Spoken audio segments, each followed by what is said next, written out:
Friends and fellow citizens, I stand before you tonight under indictment for the alleged crime of having voted at the last presidential election without having a lawful right to vote.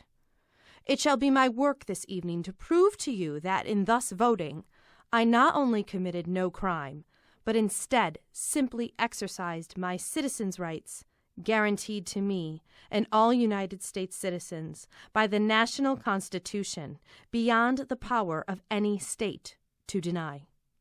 The preamble of the federal Constitution says, "We, the people of the United States, in order to form a more perfect union, establish justice, insure domestic tranquillity, provide for the common defense, promote the general welfare, and secure the blessings of liberty to ourselves and our posterity. Do ordain and establish this Constitution for the United States of America."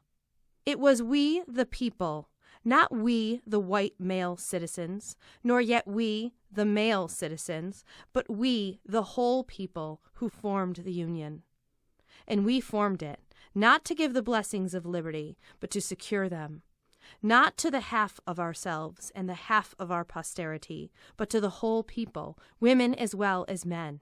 And it is downright mockery to talk to women of their enjoyment of the blessings of liberty, while they are denied the use of the only means of securing them provided by this democratic Republican government, the ballot.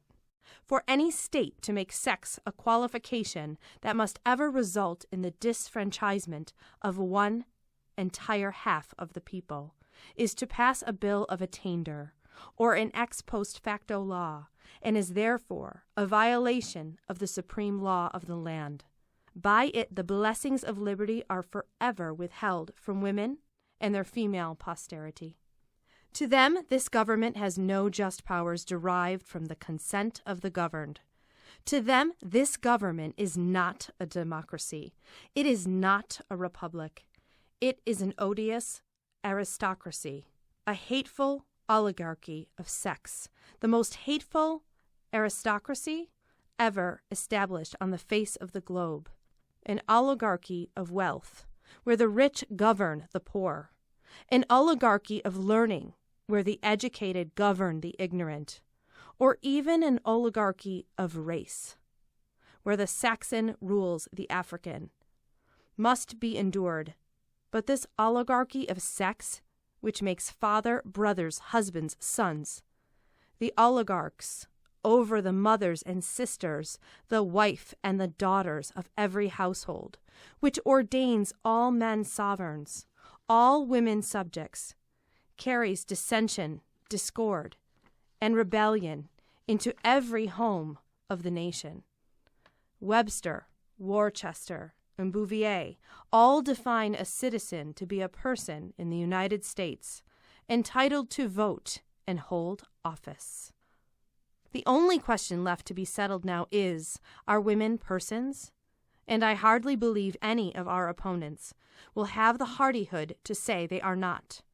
Being persons, then, women are citizens, and no state has a right to make any law or to enforce any old law that shall abridge their privileges or immunities. Hence, every discrimination against women in the constitutions and laws of the several states is today null and void, precisely as is every one against Negroes.